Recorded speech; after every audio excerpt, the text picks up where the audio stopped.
Di dalam diri seorang Nabi Muhammad sudah pasti ada suri tauladan yang bisa kalian contoh.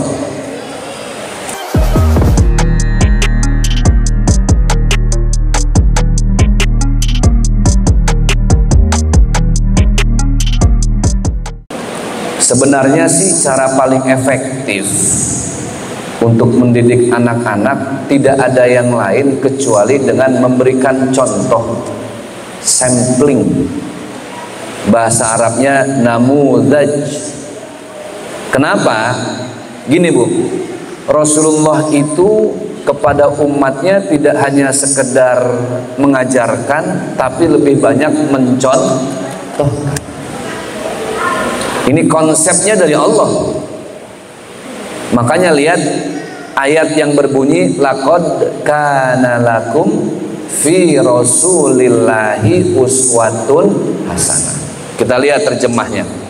Laqad itu ada lam di situ Bu. Laqad. Kalau dalam bahasa Arab tuh lamnya lamun taukid, pasti. Artinya pasti. Jadi kalau sudah Allah menggunakan kalimat lam, laqad, sudah pasti ada yang janji Allah. Innallaha la yukhliful mi'ad. Kan Allah nggak mungkin ingkar janji ya Bu. Ayat yang lain dalam surat Al-Baqarah, walanabluwannakum, kata Allah, wahai manusia kalian pasti akan aku uji. Betul. Maka ketika Allah bilang laqad kana lakum fi rasulillahi uswatun hasanah, di dalam diri seorang Nabi Muhammad sudah pasti ada suri tauladan yang bisa kalian contoh. Artinya Rasulullah itu memberikan contoh, bukan hanya ajaran saja, perintah.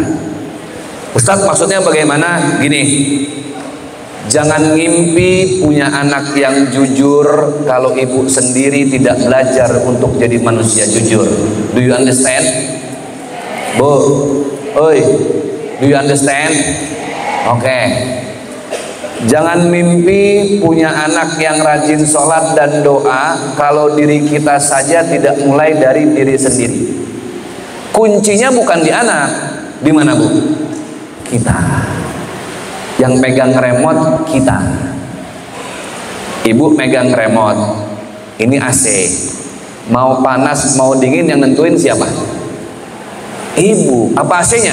Nggak bisa. AC mah cuma diem aja. Gimana kita yang megang remote?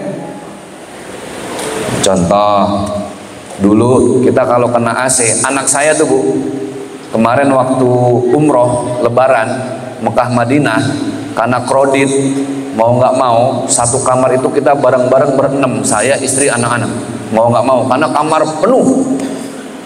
Ya tahu sendiri Bu, anak sekarang Bu sama AC-nya kuat-kuat. Betul nggak? Itu setelan remote-nya 16, dinginnya, fan-nya sampai 3, swing-nya atas bawah.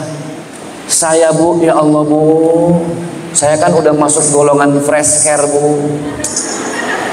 Dikit-dikit gosok, untung saya bawa jaket. Itu mah bocah-bocah pada kuat. Remote-nya diumpetin Bu, la ilaha illallah. Tadinya saya pegang remote biar saya bisa matiin. Itu mereka konspirasi. Remote ditaruh di bawah ranjang, saya nyariin sampai kedinginan Bu. Saya cuma ngasih contoh AC, gimana kita yang megang remote. Anak, gimana kita yang ingin mau jadi apa anak itu. Semua tergantung pada kita. Karena Bu, anak ini cuma titipan. Suami dititipin, namanya titipan, nggak mungkin bukan kita yang milikin, kita cuma dititipin. Jangan pernah mimpi bisa merubah orang lain kalau tidak dimulai dari merubah diri sendiri. Mana ayatnya? Innallaha la yughayyiru ma biqaumin hatta yughayyiru ma bi anfusihim. Terjemahnya Ustaz, Allah tidak akan merubah satu kaum kalau kaum itu yang tidak merubah diri sendiri. Artinya Allah tidak akan merubah anak kita kalau bukan diri kita Bu yang memulai diri sendiri. Jangan salahin anak kalau anak itu jadi pembohong karena kita nggak sadar sering nyontohin bohong. Misal ibu punya utang sama besti, pas ditagih pay letter, Bu jangan lupa ya nanti saya ke rumah mau ambil cicilan. Ibu stres, uangnya belum ada. Biasanya yang jadi sasaran empuk buat menghadapi tamu nagih utang siapa? Itu pengalaman udah. Entah sekarang kita nyuruh anak atau kita dulu pengalaman disuruh emak kan gitu. Nah, ya Bun, nanti ada temen bunda kesini. Iya. Nanti kalau temen bunda tanya bunda, kamu jawabnya bunda nggak ada. Siap bunda, aman. Wani piro? Dikasih uang itu anak 20.000, suruh standby di pintu. Ingat, 20.000 pegang. Kalau teman bunda tanya, bilang bunda nggak ada. Iya bunda, aman. 20.000. Ibu naik ke atas, anak nungguin temen ibu. Secara tidak langsung kita udah ngajarin, tersirat apa? Kamu kalau mau dapat duit harus bohong. Paham ya?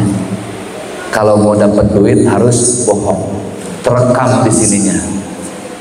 Sehingga itu akan membentuk mental. Suatu saat apapun caranya dia harus dapat duit, dia bohong. Bohongin rakyat, bohongin umat, bohongin saudara.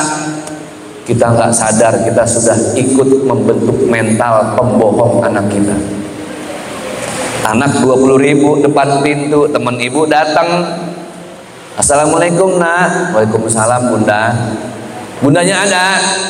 Nah, kata bunda nggak ada. Nggak ada. Iya nggak ada. Kata siapa? Kata bunda. Emang sekarang di mana bundanya? Tahu tadi ke atas kayaknya. Mental Bu, itu yang penting. Sekarang ibu mau kemana pun, kalau ibu nggak ngasih contoh susah Bu. Gini, jangan salahin anak kalau sering berkata-kata kasar. Karena ibu kalau lagi berantem sama suami nggak lihat situasi dan kondisi. Kita juga begitu Pak. Berantem sama istri, ada anak nggak sadar, anaknya nyimak, dia pura. Anak saya Bu, itu kan kepoan. Ada tuh yang namanya Queen. Anak saya tuh kepoan. Dia bisa aja pura-pura megang handphone, padahal kupingnya kemana-mana. Jadi kalau emaknya, ya namanya emak istri saya kan ada temennya tuh kalau lagi ngegosip suka saya omelin jangan depan anak. Kenapa? Dia ngerekam. Kok tahu? Nanya sama saya kamar. Abi tahu nggak temennya bunda? Ini kok jadi julid anak saya. Daya rekamnya kuat Bu. Maka ibu pertama kalau lagi berantem marah jangan depan anak. Mending di kamar udah kunci pintu, terserah mau main gebuk-gebukan ya di situ, kan gitu. Jangan depan anak.